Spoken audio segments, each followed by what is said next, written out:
Alright, so last year, OnePlus introduced us to their Oneplus Pad, which to this day is an excellent entry to mid-level tablet. Now they're here to follow it up with the OnePlus Pad 2, which is a slightly more beefed up version. It comes in at $550, so it's a little pricier this time around, but it does come with some improvements that I think justify the price. Right off the bat, the most obvious difference is the color. The original OnePlus Pad came in Halo Green, which personally I was okay with, but I do think the more neutral gray of the Pad 2 appeals to a wider audience. The fully metal construction gives it a very premium feel, and it has a scratch-resistant matte finish that does a great job of avoiding fingerprints. The Pad 2 weighs in at only 1.29 pounds, which is hardly heavier than the original, so it's still very lightweight, very portable, and it'll easily fit into just about any travel bag or sleeve. As far as what else comes in the box, there's a charging cable, and although my review unit didn't come with one, the US version of the Pad 2 does come with an 80-watt charging brick. This time around, we've got a larger, sharper display. It's a 12.1-inch LCD display compared to last year's 11.6-inch display. The colors are vibrant, there's excellent contrast, and it maxes out at 900 nits, which has been great indoors and outdoors. Whether it's browsing the web, watching movies, gaming, it all looks great and it's a very enjoyable experience. Anytime you scroll through your favorite apps, it's smooth, it's responsive, thanks to a variable refresh rate up to 144 Hz. The Pad 2 will actively adjust the refresh rate anywhere from 30 Hz up to 144 Hz depending on the use case. Now, as far as memory and storage, the Pad 2 comes in two options. You've got 8 gigs of RAM with 128 gigs of storage, and then you've got 12 gigs of RAM with 256 gigs of storage. So it's nice to see OnePlus offer more storage this time around, although there's still no option to expand the storage with an SD card. The processor is now a Snapdragon 8 Gen 3 chip, which is a step up from the MediaTek 9000 that was used before. And then you've got Oxygen OS 14.1, which offers some impressive usability. Open Canvas is a new addition that takes multitasking to a new level, allowing you to extend up to 3 split-screen apps at the same time. You can then flow back and forth between the 3 apps as needed. And if you happen to exit out of the split-screen setup, it stays parked in the recent panel ready to be reopened. If you only need to split between 2 apps, you can still swipe down from the top of the screen with 2 fingers and easily go into split-screen mode. Now, one of the biggest buzzwords of 2024 when it comes to new products is AI. To help users with productivity, OnePlus has a number of AI tools that'll be introduced on the Pad 2 through a firmware update later this year. A few examples are AI Summary, and this is basically going to summarize long written content into key points to help save readers time. There's also AI Writer that will create original content based on text inputs, and then there's Recording Summary, which might be the most impressive one.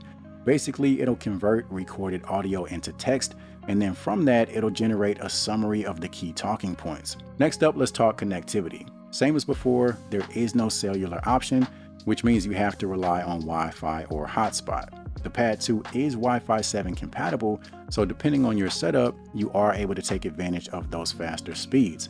It's no surprise that you'll get the most seamless experience if you also have a OnePlus phone.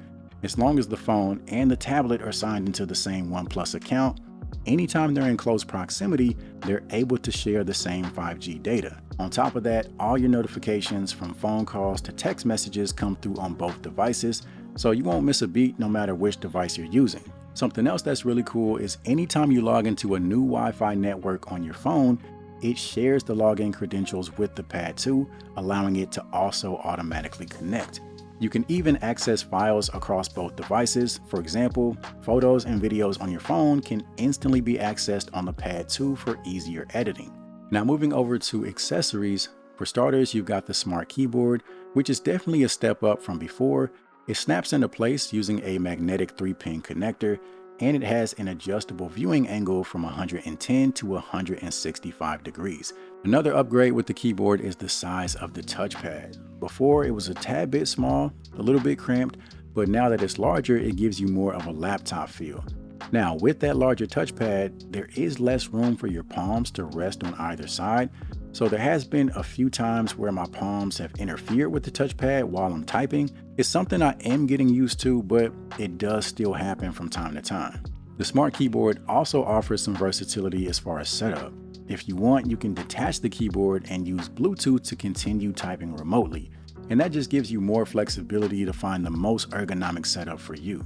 And then last but not least, there's an NFC touchpad on the right side of the keyboard that allows you to easily transfer larger files between devices. The only potential drawback with the keyboard is the fact that it isn't backlit, which could make typing in darker environments a bit of a challenge. Another worthwhile accessory is the Oneplus Stylo 2. It connects and charges magnetically for easy access, and it gives you an extremely lifelike experience. You can use it to navigate presentations or documents, or you can use it for things like note-taking and drawing. A simple double tap allows you to switch between pen mode and eraser mode, and there's even a presentation mode that allows the stylo to be used as a digital laser pointer that can also make annotations. For example, if you're presenting a slideshow, you can easily direct viewers' attention. Now, if there's one thing I've come to expect from any OnePlus product, it's excellent battery life. The Pad 2 comes with a 9500 mAh battery that offers up to 43 days of standby time. That means you can go weeks between uses and still have battery life to spare. When it is time to charge, you've got 67 watt Super VOOC fast charging that can take you from 0 to 100 in about 80 minutes. Now, as far as the cameras, the specs are about the same as before. You've got an 8 megapixel selfie camera that maxes out at 1080p, 30 frames per second. And on the rear, you've got a 13 megapixel camera that maxes out at 4K 30 frames per second. Aside from the occasional video chat, I think the only thing I would really use the cameras for is to scan documents here and there. All right, so most people don't go and buy a tablet specifically for the camera performance. I think in most cases, you're better off with your phone.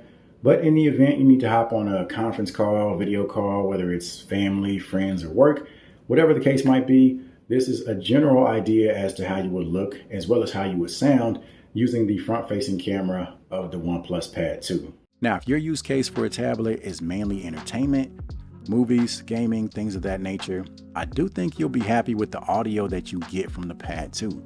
You've got a 6-speaker setup, which is an improvement over the quad speaker setup from before. It definitely packs a punch, and there's some really cool spatial audio features that you can play around with for a more immersive experience. And then when it comes to Bluetooth, you've got plenty of high-resolution codecs to tap into as well.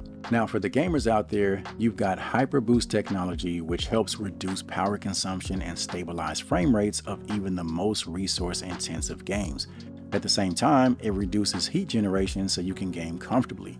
I was able to check out one of my all-time favorite games, and honestly, it felt like I was playing a console. At a price point of $550, you've got competition like the Galaxy Tab S9 as well as the iPad Air, but as long as you don't need cellular data, I think the Pad 2 is a very compelling option, especially for OnePlus phone users.